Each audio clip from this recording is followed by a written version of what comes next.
वंदे मातरम साथियों। हम बात करें स्वराज्य की तो लोकमान्य तिलक, महात्मा गांधी जी, राजीव दीक्षित और लाखों स्वराज्य प्रेमियों का यह मानना है कि स्वदेशी के जरिए ही स्वराज्य की स्थापना हो सकती है, जो कि शत प्रतिशत सत्य बात है। स्वदेशी का इतना महत्व है। जैसे विपरीत तौर पर हम जानते हैं कि विदेशी स्रोत, विदेशी कंपनियों के जरिए विदेशी राज आया। उसी तरह यदि स्वराज्य प्राप्त करना है तो हमें स्वदेशी नीतियों, वस्तुओं और मान्यताओं की तरफ जाना होगा। इसी बात को ध्यान में रखते हुए स्वर्गीय वेलजीभाई देसाई ने अपनी पुस्तक स्वदेशी के जरिए स्वराज में अपने स्वदेशी एवं स्वराज से संबंधित विचार रखे हैं। पहले हम स्वर्गीय वेलजीभाई देसाई के जीवन परिचय के बारे में थोड़ा सा देख लेते हैं। वे स्वदेशी के चाहक ही नहीं बल्कि वाहक भी रहे हैं। उन्होंने धरातल पर इसके लिए कार्य किया है। उन्होंने अनेक प्रकार के स्वदेशी ग्रामोद्योगों का सृजन भी किया है। वेलजीभाई देसाई मैकेनिकल इंजीनियर थे। उन्होंने एलएलबी का अभ्यास किया हुआ था। वे अपनी मेहनत से छोटे उद्योगपति बने हुए थे। वे राजकोट में रहते थे। बचपन से ही गांधी जी के आदर्शों से बहुत प्रभावित हुए थे। इससे वे बड़े कारखाने, बड़े उद्योग, बड़े शहर आदि के विरोधी थे और गांव के अर्थतंत्र को बल मिले और स्वदेशी जीवन प्रणाली को बढ़ावा मिले, वैसे उद्योगों के हिमायती थे। इसलिए वे लघु तेल मिलें बनाते थे। उनकी बनाई हुई लघु तेल मिलें 64 देशों में चल रही थी। वे बिजली का उत्पादन खेत-खेत और घर-घर में हो सके उसके लिए स्टीम इंजन, पवन चक्की, सोलर थर्मल पावर प्लांट और बायोगैस प्लांट के कार्य में उन्होंने महत्वपूर्ण भूमिका निभाई है। बड़े उद्योगों के वे दुश्मन थे। इससे गाँव का विकल्प खड़ा हो, गाँव और किसान समृद्ध संपन्न हो सकें इसके लिए काम कर रहे थे। वे यूरोप, अमेरिका, अफ्रीका और एशिया के 30 देशों में जा चुके हैं। सत्य ही ईश्वर है, इसमें वे विश्वास रखते थे। कर्मयोग ही उनकी भक्ति थी। उद्योग मंदिर, प्रयोग मंदिर और सूर्य मंदिर नामक ये 3 कारखाने ही उनके मंदिर हैं। उनका व्यापार, धंधा यही उनकी समाज सेवा है। उनकी लिखी हुई महत्वपूर्ण पुस्तकें आप स्क्रीन पर देख पा रहे होंगे, जिनमें से उनकी एक महत्वपूर्ण पुस्तक स्वदेशी के जरिए स्वराज है। वे अपनी कलम से लिखते हैं, हिंदुस्तान अपनी आत्मा गवा देने की तैयारी में। आज हिंदुस्तान भोग विलास की चरम सीमा पर पहुंच चुका है। करोड़ों लोगों का चिंतन मनन भोग विलासवादी बन गया है।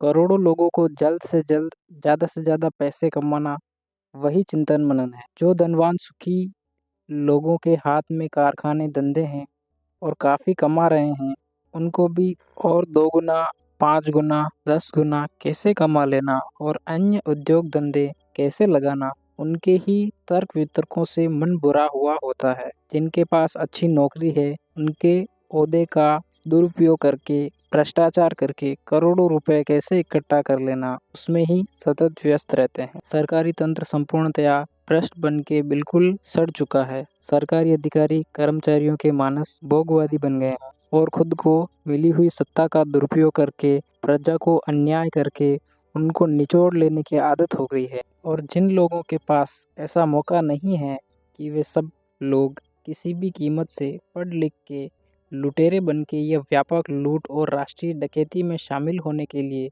आकाश पाताल एक कर रहे हैं। इस रोग का मानस प्रजा के हर एक वर्ग की नस-नस में फैल गया है। वह इतनी हद तक कि किसानों को खेती करने में रुचि नहीं है। जल्द से जल्द खेती बेच के शहरों में बस के कुछ भी काम किए बिना सुख वैभव भोगने के मंसूबे रखते हैं और कुछ लोग उसमें कामयाब भी हो जाते हैं। इस राष्ट्रीय लूट के शिखर पे बैठे हुए राजनेतागण देश सेवा के नाम से, देश के विकास के नाम पे लोगों को भ्रमित करके, मूर्ख बना के इस लूट में सबसे बड़ा हिस्सा छीन लेते हैं।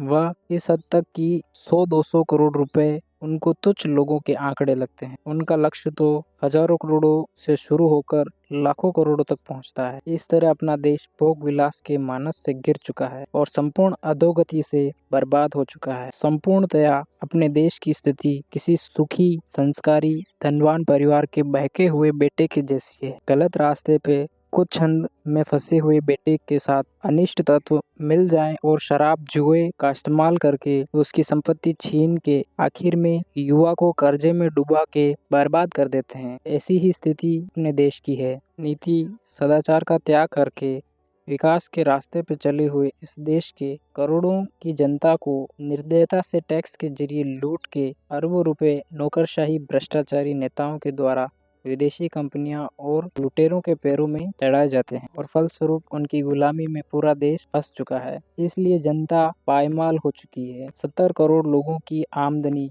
रोजाना 20 रुपए से भी कम और थोड़े अरबपतियों की आमदनी अमेरिका के बिल गेट्स के बराबर। इस तरह अन्याय, अत्याचार और गुलामी से यह देश भरा हुआ है, परंतु यह हमारा मूल स्वभाव नहीं है।